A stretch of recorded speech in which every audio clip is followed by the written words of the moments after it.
Hello everyone, welcome back to another vlog. Azir video tut moi apnalokok dhuniya okhomia tholua khaddor recipe duta dibole ulaisu. Eya dekhise nohoy juit tolot pani disu eta patrot aru uporot eta futa loga basonot moi saul bora saul disu aru tar pasot eneke dhaki rakhisu aru tar pora eneko utolai dhuniya koi saul khini hijai pini bora saulor ভাপত দিয়া ভাত বনাইছো এফালে মই এটা নহৰু এনেকৈ গুটাকৈ কাটি ধুই লৈছো এফালে এটা পিয়াজ মই ডাঙৰ স্লাইস কৰি লৈছো আৰু আদা নহৰু ইয়াতে মই খুন্দি লৈছো আদা আৰু নহৰু একেলগতে খুন্দি লৈছো আসলতে কি বনাবলৈ লৈছো আপোনালোকে ভিডিওটো থাম্বনেলত চাই নিশ্চয় গম পাইছে এয়া মই এটা কাটি লৈছো আলু কেৰাহীখন প্ৰথমতে গৰম কৰি তাতে মই এতিয়া অলপমান মিঠাতেল দিম এয়া কুকুৰা লোকেল কুকুৰা মাংস ইয়াতে পিয়াজ আৰু হালধি দি মই মেৰিনেট কৰি ৰাখিছিলো আগত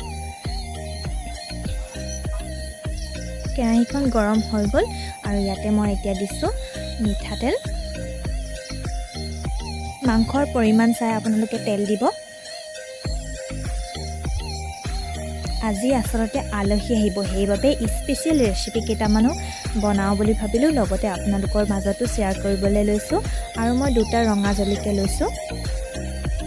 এতিয়া তেলখিনি গৰম হৈ যোৱাৰ পাছত ইয়াতে মই কাটি ৰখা পিয়াজখিনি ধুনিয়াকৈ দি দিছো তে ধুনিয়াকৈ এখিনি মই ফ্ৰাই কৰি লম ধুনিয়াকৈ ৰঙা হৈ পৰালৈকে ফ্ৰাই কৰি ল'ব লাগিব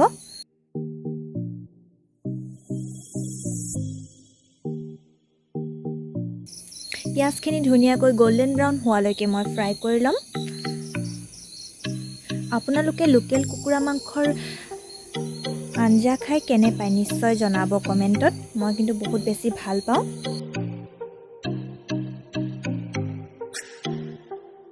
এয়া পিয়াজখিনি ধুনিয়াকৈ এটা কালাৰ লবলৈ ধৰিছে ইয়াতে মই মছলাখিনি পিছি ৰাখিছিলো গোটা মছলা তাকে দি দিছো আৰু এতিয়া ধুনিয়াকৈ এইখিনি ভাজি লম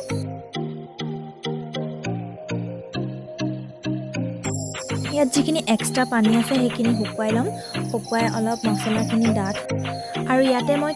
ধুনিয়াকৈ পিছি ৰখা আদা নহৰু পেষ্টটো দি দিছো আৰু যোনটো গোটা নহৰু আছিল সেইটো দি দিছো তেনেকৈ খাই বহুত বেছি ভাল লাগে মই বৰ বেছি ভাল পাওঁ খাই গোটা নহৰু এনেকৈ দিলে সেইবাবে মই এনেকৈ দিছো আৰু এইখিনি ধুনিয়াকৈ এতিয়া মিক্স কৰি লম ধুনিয়াকৈ ফ্ৰাই কৰি লম যেতিয়ালৈকে এইখিনি শুকাই নাযায় তেতিয়ালৈকে ফ্ৰাই কৰি লম আৰু এতিয়া মেৰিনেট কৰি ৰখা লোকেল কুকুৰা মাংসখিনি মই তেলত দি দিছো আৰু এতিয়া এইখিনি ধুনিয়াকৈ মিক্স কৰি ফ্ৰাই কৰি লম আপোনালোকে যদি এই ভিডিওটো চাই ঘৰত ৰেচিপিটো ট্ৰাই কৰে তেতিয়াহ'লে মোক কমেন্টত জনাবলৈ নাপাহৰিব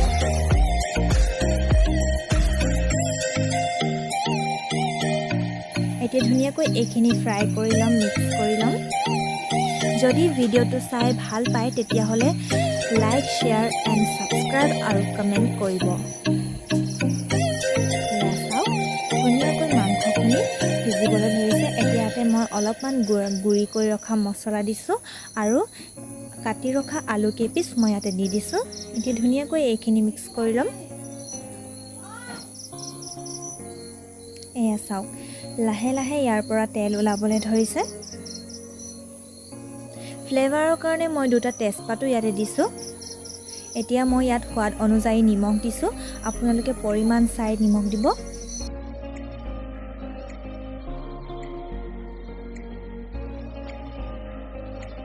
এতিয়া এইখিনি ধুনিয়াকৈ মিক্স কৰি অলপ সময় সিজিবলৈ বুলি ৰাখি দিম এয়া চাওক মাংসখিনিৰ পৰা ইমান ধুনিয়াকৈ তেল ওলাই আহিছে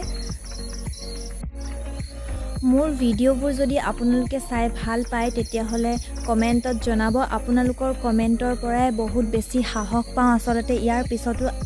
নতুন ভিডিও বনাবলৈ বহুত বেছি সাহস পাওঁ আপোনালোকে নিশ্চয় জনাব কেনেকুৱা পাইছে চাই আৰু ইয়াৰ পৰা ইমান ধুনীয়া এটা কালাৰ ওলাই আহিছে সব মাংসখিনি অলৰেডি অলপকৈ সিজিবলৈ আৰম্ভ কৰিছে আৰু যিখিনি কাটি ৰখা আলু দিছিলো সেইখিনি সিজি গৈছে ইতিমধ্যে কিন্তু অলপ সময় বেছিকৈ ৰাখি থম আৰু এয়া মোৰ গোটেই থালিখন ৰেডি হৈ গ'ল এফালে লৈছো মই বৰা চাউলৰ যেটো ৰেচিপি মই বনাইছিলো প্ৰথমত দেখুৱাইছিলো এয়া নৰমাল ভাত আৰু এয়া মই এটুকুৰা নেমু লৈছো এয়া গাজ টেঙাৰ লগত বি জলকীয়াৰ আচাৰ, এটুকুৰা সৰু সাইজৰ পিঁয়াজ লৈছোঁ আৰু মাংসৰ কালাৰটো চাওকচোন ইমান ধুনীয়া হৈছে আৰু এনেকৈ খাই মই বহুত বেছি ভাল পাওঁ। আচলতে এইখন থালি মই সজাইছোঁ মোৰ স্পেচিয়েল গেষ্টৰ বাবে, আৰু যদি আপোনালোকৰ ঘৰতো কোনোবা আলহী আহে তেনেহ'লে এনেকুৱা এটা ৰেচিপি বনাই খুৱাব, যোনে নাহক কিয় তেওঁ বহুত বেছি ইমপ্ৰেছ হৈ যাব। আৰু ইয়াৰ পাছত আপোনালোকে কেনেকুৱা ভিডিঅ' চাব বিচাৰে তেনেহ'লে মোক কমেণ্টত জনাব, মই আপোনালোকৰ কমেণ্টৰ অনুযায়ী মই আপোনালোকক ভিডিঅ' বনাই দিবলৈ চেষ্টা কৰিম। তেতিয়াহ'লে আজিলৈ আহোঁ।